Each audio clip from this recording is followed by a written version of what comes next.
I still freeze when I hear someone talking about Jurassic Park. I've loved the movie since I was a child. I collect posters, figures, and even toys from cereal box bootlegs. Last summer, on a collector's forum, a man put up a prototype set from the original 1993 merchandising line for sale. He stated it originated from his late uncle who worked on the film's props. I sent him a message saying I would like to buy it. He replied, "He only accepts local pickups, so I'll have to drive to his place to get it." I got his address and found out he lives on the outskirts. When I reached his house, a weird discomfort ignited in my mind. The house was particularly covered in trees and set back from the main road, as if the forest was attempting to reclaim it. He opened the door before I could knock, as if he had been watching me from within. "Hey, you must be Kyle." I nodded, smiling. He appeared to be in his mid-40s, wearing heavy glasses that made his eyes appear unnaturally big. He was wearing a Jurassic Park worker shirt. "The toy set's downstairs. I got a control panel replica, sound reels, and original props. You'll adore it." I paused for a bit. His tone sounded a little too mechanical, like he had rehearsed what he was going to say, but I shrugged it off, thinking he's just a nerd. I followed him down a narrow wooden staircase leading to the basement. The basement door had a yellow and black warning stripe. Above that, the franchise's iconic font says, "Welcome to Jurassic Park." As I set foot inside his basement, I was flabbergasted. It was the whole set. In the corner, a life-sized raptor head sprang out from faux jungle foliage. There were muddy tire marks on the ground, indicating that someone had driven a Jeep. Red emergency lights flickered, similar to the scene at the visitor center. Even the iconic music was playing from hidden speakers. It was wild. There were photographs all over the walls, photos of people smiling while posing next to the props. "Dude, this is wild, I know, right? Who wouldn't want to spend hours here?" Saying this, he turned to me with a big smile. He kept staring without blinking, and that's when I felt my chest tighten a bit. "Where's the toy set?" He took me to the rear of the basement where he had built an exact duplicate of the movie's computer lab. It looked straight out of the movie. There were screens set up with CCTV capturing various angles of his property. One of the monitors had a live feed of myself. I realized he had been monitoring me since I arrived. That's why he opened the door before I could even knock. He pressed a switch and said, "You know, I tried my best to have a Jurassic Park of my own." I heard something large brush against the artificial trees behind me. As I turned, I saw a raptor animatronic slowly emerging from the foliage, its eyes gleaming in the dark. It screamed. My ears went numb. I rushed to the door and found it blocked. When I turned to shout, the man stood behind me. His face looked ominous. "Kyle, you're now a member of the park. Each of the guests contribute to the story." I rushed back into the main area to find a way out amidst the disturbing raptor noises and false vines. However, the surroundings were changing now. A fog machine started up. Loud thunderclouds rang out from speakers. The entire space seemed to come to life as the floor panels moved slightly beneath my feet. The lights suddenly went out, leaving me in complete darkness. It felt like I was having difficulty breathing in this madness. Suddenly, I noticed a red emergency light flashing above a cage. I ran towards it, thinking of nothing but survival. But there was a life-sized replica of a baby triceratops within. Not just that, there were torn pieces of human clothing with stains of blood on them. They also piled sneakers, glasses, and watches in the corner. It was clear people had been kept inside this cage. A daunting realization made my skin crawl as I thought about the wall of photos. So this guy lures Jurassic Park fans to his house and then tortures them for his own sick fun. Oh my God, what did I get myself into now? I was panicking. The only sounds and visuals I could make out were thunder, raptor house, and the man's laughter echoing in the basement. All I could think of was the control panel. I ran back in its direction. I started turning as many switches as I could. Lights flickered and monitors turned on. Then suddenly I heard a metal lock click and the basement door opening just a crack. "Hey, what are you doing? You're not supposed to touch it." I saw the man coming out from the dark trying to stop me, but I pushed him with all my strength and sprinted to the door. I ran up the stairs without looking back. I could hear heavy footsteps and screams behind me. Once I got out and hopped into my car, the man was already on the porch. I sped out thinking he would chase me. I drove so recklessly that I hit his mailbox. He watched me going through all the emotions at once, but didn't do anything to stop me. I made an anonymous report to the cops about this man, but no leads have surfaced on the matter. I think the cops thought someone was drunk dialing them.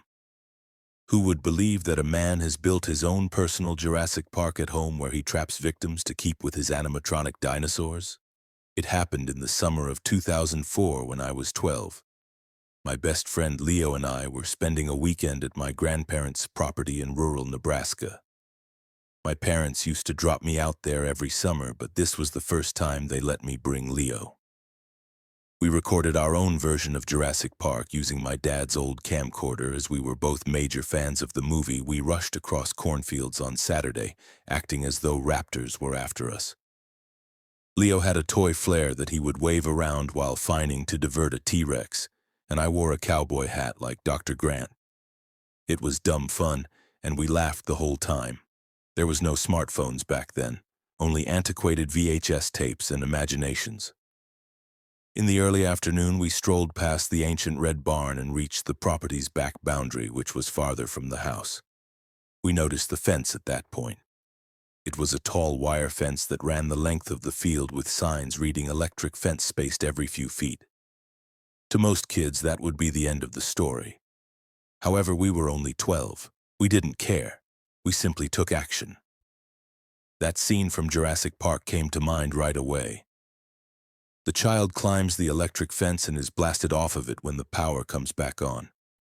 I pulled Leo's arm and told him, "Dude, the electric fence scene must be performed here. It appears exactly like the film." Leo, on the other hand, looked doubtful about that idea. "Is it truly electric? What if it turns on?" "It's not," I said out loud. "Look, Grandpa doesn't even keep the cows back here in the summer, and there's no noise of them buzzing. It's probably not working. Anyway, you only need to climb for a second. Like in the movie, I'll act like I turn it on and count down. Everything will be recorded. It is going to be wonderful." He paused, but I could tell he didn't want to look scared. We were already recording everything on the camera. He looked at me with a nervous smile, took a deep breath, and walked up to the fence. "Ready?" I asked. Leo gripped the wires and nodded. He started the climb. 3, 2, 1, powers back on, pointing my finger at him like I was flipping a switch. I yelled. That was the time it happened. There was a terrible snap, like the crack of a whiff. Leo screamed. He jerked very hard. He held onto the wire so tight that his palms turned white. He kicked his legs once and then twice. After that, he stopped moving. I was totally unaware that the fence was on timer. The camera fell from my hand. My heart was beating so fast I couldn't hear anything else. I ran toward him while screaming his name. He was still hanging on the wires with his head tilted back and his eyes wide open but not blinking. I didn't know what to do. At first it hurt my hand when I touched the fence while trying to pull him down. It was turned on full. We were too far from the house, so no one heard my cry for help. When I realized no one's going to come, I took off running. I can't recall how I made it to the house. I only recall screaming until my throat dried up and my legs burned. My grandfather ran out to see my face when I arrived at the house. I was unable to even speak. All I did was point. Where I left Leo, they found him minutes later. The fence was turned off, but it was too late. He had left. An ambulance arrived after the sheriff. They grabbed the camcorder's tape. It had all been captured on tape. The ascent, the countdown, the electrocution moment. I didn't see it. I had no desire to. It was determined that the death was an accident. It wasn't my fault. Everyone said I was only a child. However, I was aware that I was to blame. I persuaded him to do it. It was safe. I said I didn't talk to anyone for weeks following the funeral. I didn't eat much. I stayed up late most nights just to stare at the ceiling and hear his scream over and over in my head. When I closed my eyes sometimes, I could see his legs moving and his scared face. I longed to return. I regret not climbing it with him. The questions, the investigation, or the funeral weren't the most difficult aspects. The most haunting memory for me is recalling the expression on Leo's face just before he scaled the fence. That forced smile as if he wanted to withdraw but didn't want to disappoint me. More than anything, that look haunts me. I still dream about that fence 20 years later, still floating in the air. Leo is jerking and then stopped moving. I see him in my dreams asking, "Are you sure it's off?" Guilt never goes away. For a while, it simply hides. That tape is still in my parents' attic somewhere. It is no longer discussed. However, I am aware of its existence. I am also aware of what's on it. Since that day, I haven't handled the camcorder. In addition, it has been years since I last saw Jurassic Park. I am unable to. It reminds me too much. The fence, the music, and the dinosaurs all transport me back to that one moment I wish I could take back. I get startled when I pass a metal gate or come across a warning sign. Leo was my best friend, and I killed him. It was meant to be another weekend in the summer, just another stupid reenactment of a movie, but it ended in the worst memory of my life. I was 19 years old when I encountered fear and helplessness at the same moment. After receiving acceptance to a college, I was desperate to find a place that wouldn't deplete all of my student loan funds. I found a post for a shared house only 10 minutes from campus. After looking through dubious listings and expensive dorm rooms, the advertisement was short and straight to the point. Roommate wanted. Rent is reasonable, separate, quiet, and clean room available. If interested, contact Ryan. His phone number was also mentioned there, so I texted him right away. I received a message back within an hour. Ryan Miller was living in this apartment and needed a roommate to split the rent. That afternoon, he offered to show me around and told me the room had been looking for its master for quite a while. It sounded a little odd, but then I thought maybe I was just nervous about living with someone I didn't know. But I had no other option, and the place set well enough with my requirements. Ryan was like every normal guy when I first met him. He was quiet, soft-spoken, and maybe a little awkward around women. He told me he was in his mid-20s, worked from home, and loved Jurassic Park a lot. A few pictures in the hallway caught my eye. And his room, well, it looked like a small museum. There were movie souvenirs, model skeletons, and dinosaur figurines on every shelf. He said he's a student of film studies and working on his own independent project. I moved in right away. Everything went well. Ryan spent most of his time in his room. In the kitchen, we had a quick conversation. He inquired as to what I was studying and whether I enjoyed movies before launching into a lengthy discussion about how Jurassic Park was a vision rather than merely a movie. I nodded courteously and had dinner in the living room. I fell asleep fast that night because of the fatigue from the entire day. Around 2 o'clock in the morning, I woke up to a weird sound. It was a low rumble. I guessed it was coming from outside, possibly a dog or maybe distant thunder. But the more I paid attention to it, the closer it sounded. At one point, I realized it was coming from within the apartment. This low, deep growl changed quickly into a long, loud screech. It sounded like the scary BGM of movies. I sat up in bed immediately. The heart was racing and palms were sweaty. The growl continued, and it was coming from the living room.